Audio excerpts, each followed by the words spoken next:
शिवम की शादी ऐसी लड़की से करवाना चाहती है जो उसके घर में बहू कम काम वाली ज्यादा बनी रहे। एक रोज शिवम अरुणा से कहता है, मम्मी पता है मेरा वो दोस्त रजनीश जो मेरे साथ कॉलेज में पढ़ता था। अरे वही ना जो एक बार घर भी आया था। हाँ वही, पता है उसने भाग कर शादी कर ली। अरुणा की चेहरे की रंगत उड़ जाती है। वो हड़क कर कहती है, भाग कर क्यों शादी की? ऐसी कौन सी आफत आ पड़ी थी? सब रिश्तेदार दोस्तों को बुलाकर शादी करता तो कुछ घट जाता क्या? चली गई ना इज्जत समाज में। अब वो बेचारा क्या करेगा, उसमें उसकी क्या गलती? वो तो बार बार अपनी माँ से बोल ही रहा था मेरी शादी करवा दो, शादी करवा दो, लेकिन वो मानी नहीं। जब देखो अपनी इज्जत में लगी रहती थी कि इस लड़के से शादी नहीं करनी, प्रेम विवाह नहीं करना। लो अब बेटा भगा कर ले आया तो क्या कर लेगी? इसीलिए कहते हैं ज्यादा पाबंदी नहीं करनी चाहिए। तो क्या किसी को भी उठा कर ले आएगा? माँ बाप की पसंद भी कुछ होती है कि नहीं? ठीक है होती है तो भुगतो, फिर क्यों कहती हो कि इज्जत चली गई? अरुणा का पारा गर्म हो जाता है। वो अपनी ननद को फोन करती है, दीदी अब आप ही बताइए, आजकल के लड़का लड़की इतना ड्रामा करते हैं कि पूछिए मत। सही वक्त पर शादी कर दो तो ठीक रहता है, नहीं तो कब बच्चे क्या करे कौन जानता है भाई। क्या हो गया भाभी, कोई बात है क्या?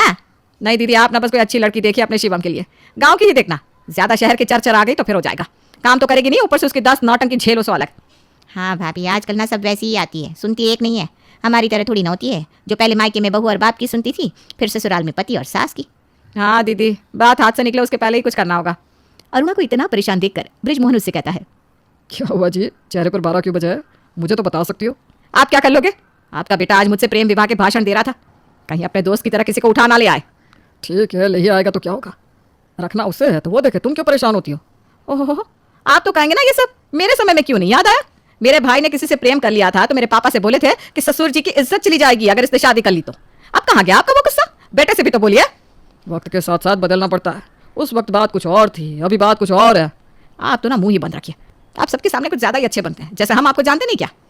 अरुणा का दिमाग ऊपर नीचे होने लगता है। वो बस यही सोचती रहती है कि कहीं से कोई गांव की लड़की मिल जाए जो उसके इशारों पे नाचे और उसी से शिवम की शादी करवा दे। वो इधर शिवम को भनक लग जाती है कि उसकी माँ उसके लिए लड़की देख रही है। तब शिवम अरुणा से कहता है, माँ मुझे एक लड़की पसंद है, मैं उसी से ही शादी करूंगा, आप मेरे लिए लड़की मत देखो।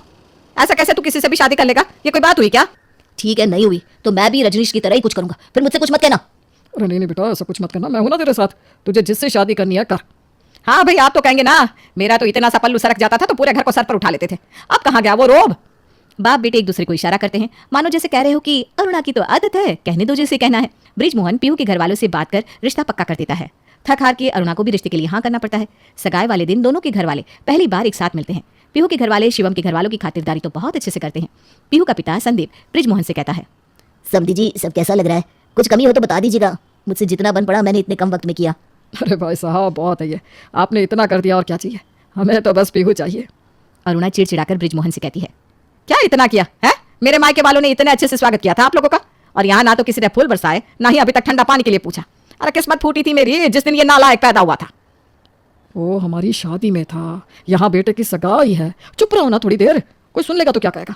दोनों बाप बेटे को दुनिया की ही पड़ी है। दिन बीतने लगते हैं, सगाई अच्छे से हो जाती है। जब सब खा रहे होते हैं तब लड़की की माँ सीमा अरुणा से कहती है, समधन जी आज से मेरी बेटी आपकी हुई। मेरी पीहू ने आज तक एक गिलास पानी का भी नहीं उठाया। मेरी गुड़िया आज इतनी बड़ी हो गई कि अपने ससुराल जा रही है। पानी भी नहीं उठाया तो क्या करती है दिन भर? वो अपना काम करती है। ऐसा कौन सा काम करती है? अब अपने घर में उसने पानी उठाया हो या ना उठाया हो, हमारे घर की बहुओं को सारे काम करने ही पड़ते हैं। अभी भी टाइम है, शादी में 2 महीने में सब कुछ सिखा देना। पीहू का मुंह बन जाता है। वो धीरे से शिवम से कहती है, शिवम ये क्या है, तुम्हारी माँ मुझसे इतना काम करवाएगी? मेरे आने से पहले ही वो अपने कामों की लिस्ट बनाए रखी है, मैं नहीं सुनने वाली उनकी।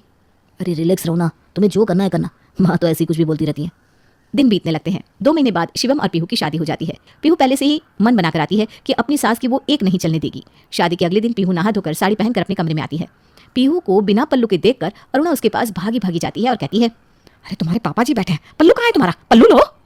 पीहू जोर से कहती है, मम्मी जी आजकल के ज़माने में पल्लू कौन लेता है, मैं तो नहीं रख सकती पल्लू, साड़ी ही पहन ली वही बहुत है। मैं तो शादी से पहले जींस टॉप छोड़कर कुछ पहनती ही नहीं थी। अब बेटा हमारी बात का बुरा मत मानना, हम तो बस तुम्हें बता रहे हैं, कहते ना उड़ना उतना ही चाहिए जितना जरूरत है, वरना औंधे मुंह आदमी जमीन पर गिरता है। हम तो जिंदगी भर साड़ी ही पहने, ऊपर से पल्लू वो भी नीचे तक। साड़ी तो तुम्हें यहाँ पहनना ही पड़ेगा, वो भी पल्लू के साथ। इतने में शिवम वहां आता है। मम्मी यार ये सब पल्लू कोई नहीं लेता, और साड़ी अब कौन पहनता है? मैंने तो कब से तुम्हें भी कहा है कि सूट पहनने लगो, लेकिन तुम मेरी सुनती कहाँ हो? आज पीहू का पहला दिन है इस घर में और तुम आज ही उसे ये सब सुनाने लगी। उसे भी वक्त चाहिए ना एडजस्ट करने में सबके साथ। बोला जोरू का गुलाम बोला। बेटा कभी माँ की साइड लेने के लिए भी कुछ बोले हो क्या है? आए 2 दिन नहीं हुए बीवी के लिए बोल रहा है। मम्मी ऐसा नहीं है, कोई भी अब साड़ी नहीं पहनता, उससे अच्छा तो सूट ही रहता है। तो अपना काम कर जा कमरे में। पीहू रसोई में चली जाती है और नाश्ता बनाने लगती है। सासू माँ की तो मैं एक नहीं चलने दूंगी, नाश्ते के लिए भला उनसे क्यों पूछूं? मेरा जो मन होगा मैं वही बनाऊंगी। पीहू नाश्ते में इडली और नारियल की चटनी बनाती है और सबको परोसती है। अरे वाह इडली, मुझे ना पीहू नाश्ते में इडली वड़ा बहुत पसंद है। तुरंत हंसते हुए अरुणा कहती है, ये भी तुझे पता नहीं बहू कि कभी भी पहली रसोई में मीठा बनाना पड़ता है? हैं? अब यह भी बोलना पड़ेगा क्या? मम्मी जी ये कहाँ लिखा है कि मीठा खाना जरूरी है? आपको और पापा जी को शुगर है ना, और मैं तो मीठे से भागती हूँ। अरे कोई बात नहीं है बहू, जो बना दिया बहुत है। जो मिल जाए वो भगवान का नाम लेकर मैं खा लेता हूँ। थैंक यू पापा जी। बहू तू भी हमारे साथ बैठकर खा ले, थक गई होगी। नहीं पापा जी, मैं अपने कमरे में बैठकर खाऊंगी, आप लोग पहले खा लो। वैसे पापा जी आप ना बहुत अच्छे हो। हर बहू आपके जैसा ही ससुर चाहती है। बहू भी तो बेटी होती है। अरुणा बृजमोहन को घूर घूर कर देखती है और मन ही मन सोचती है, तुम चलो कमरे में, तब तुम्हारी खबर लेती हूँ। सब खा पी लेते हैं। पीहू सबके खाने के बाद आराम से अपने कमरे में बैठकर खाती है और फिर सो जाती है। इधर बृजमोहन और शिवम दुकान चले जाते हैं। 1 बजे तक पीहू जब अपने कमरे से नहीं निकलती तो अरुणा उसके कमरे में पहुंच जाती है और पीहू को सोया देख अपने माथे पर हाथ रखकर कहती है, हाय राम, अभी तक सोई पड़ी है। अरे उठ जा बहू, दोपहर का खाना भी तो बनाना है। तेज आवाज से पीहू तमक कर उठती है और कहती है, क्या हुआ मम्मी जी, कोई बात है क्या? बात क्या होगी बहू, अब उठ जा, खाना नहीं बनाना क्या तुझे? मेरी तो हिम्मत नहीं होती थी कभी कि मैं अपनी सास के सामने दिन के वक्त सो जाऊं। अगर तुम्हारी तरह मैं सो गई होती ना तो मेरी सास मुझसे 2 वक्त का खाना छीन लेती। लेकिन अब तो भैया बहू आते ही खुद को मालकिन समझने लगती है। ऐसा कुछ नहीं है मम्मी जी, बहुएं भी इंसान होती है, उन्हें भी अपनी तरह से जीने का हक है। हाँ, बहुओं को तो हक है, सास को कोई हक नहीं है ना। ठीक है मैं रसोई में जाती हूँ। रसोई में जा रही हो तो ठीक है, लेकिन खाना क्या बनाना है सास से पूछा जाता है बेटा। मैं हमेशा अपनी सास से पूछे बिना 1 चम्मच तक नहीं हिलाती थी। ठीक है बताइए क्या बनाना है? क्या बनाओगी? ज्यादा कुछ तो मैं ऐसे ही नहीं बनवाती हूँ। चावल दाल और आलू की सब्जी बना लेना, साथ में पापड़ और सलाद। ठीक है मम्मी जी। पीहू चिड़चिड़ाती हुई रसोई में जाती है। कल से सबसे पहले इस साड़ी को फेंक दूंगी और सूट पहनूंगी। एक तो साड़ी दुखी करती है, ऊपर से मम्मी जी मैं ये करती थी, मैं वो करती थी। इधर पीहू दोपहर का खाना बनाती है और उधर अरुणा फोन पर लगी पीहू की चुगली करती रहती है।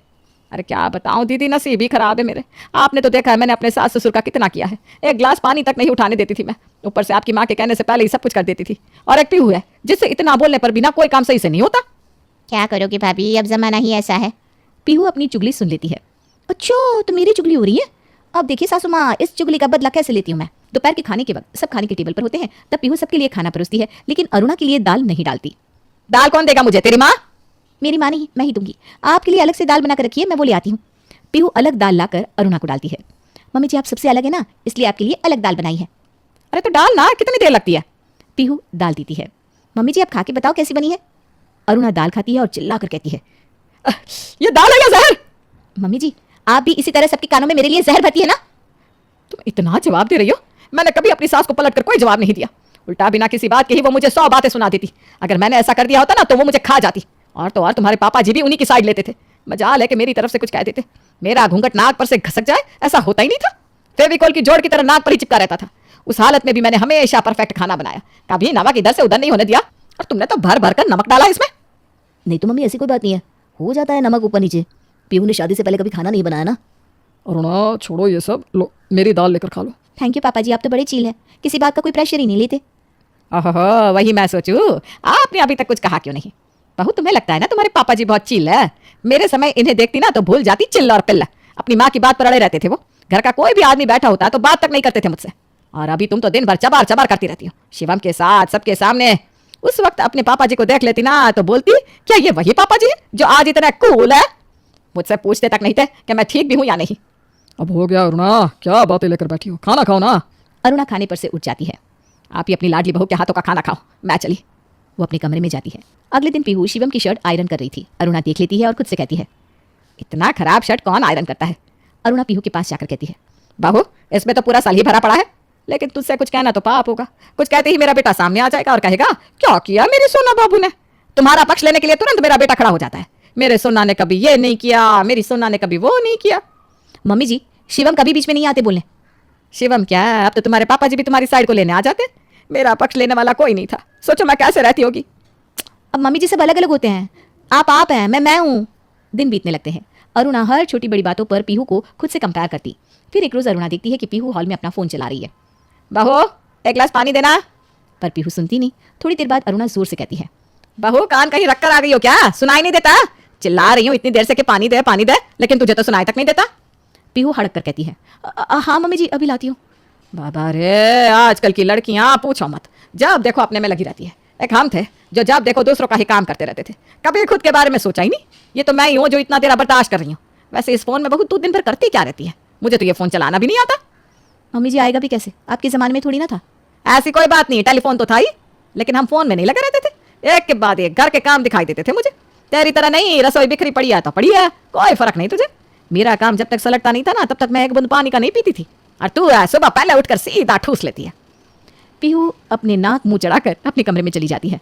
जब देखो खुद से मुझे कंपेयर करती रहती है। अरे जमाने का भी फर्क होता है, लेकिन कौन समझाए इसे। उसी शाम जब ब्रिजमोहन और शिवम घर पर नहीं होते, तब अरुणा के सीने में बहुत तेज दर्द होता है। बहू, लगता है मुझे हार्ट अटैक आया है, दर्द बर्दाश्त के बाहर है, डॉक्टर को बुलाओ वरना मेरे प्राण निकल जाए। आराम से मम्मी जी, आपको कुछ नहीं होगा। जब तक डॉक्टर आएगा मम्मी की हालत और खराब हो जाएगी। इससे अच्छा होगा कि मैं मम्मी जी को होम्योपैथी की दवाई दे दूं। पीहू जल्दी से अपने पास रखी होम्योपैथिक दवाई में से एक दवाई अरुणा को देती है। ये लीजिए दवाई। दवाई लेते ही एक खुराक में अरुणा को असर हो जाता है, वो आराम महसूस करती है। इतने में ही शिवम और ब्रिजमोहन भी घर आ जाते हैं। अरे बहू, क्या हुआ तेरे सास को? वो पापा जी शायद थोड़ी गैस हो गई थी। वो तो अच्छा हुआ मैं हमेशा होम्योपैथी की दवाई रखती हूँ घर में, वही मम्मी को दे दिया तो वो ठीक हो गई। हाँ, आज पीहू नहीं होती तो मेरे तो प्राण ही निकल जाते। मुझे तो लगा मुझे हार्ट अटैक आया है, लेकिन बहू समझ गई थी। अब कुछ नहीं कहोगी क्या अरुणा? अगर मैं होती तो ये, मैं होती तो वो। तुम अगर बहू की जगह होती तो कभी तुम्हें पता ही नहीं चलता कि हुआ क्या है, और तुम्हारी सास मर जाती। क्या जी, क्या कह रहे हो आप? सही तो कह रहा हूँ, हर वक्त तुम खुद को बहू से कंपेयर करती रहती हो।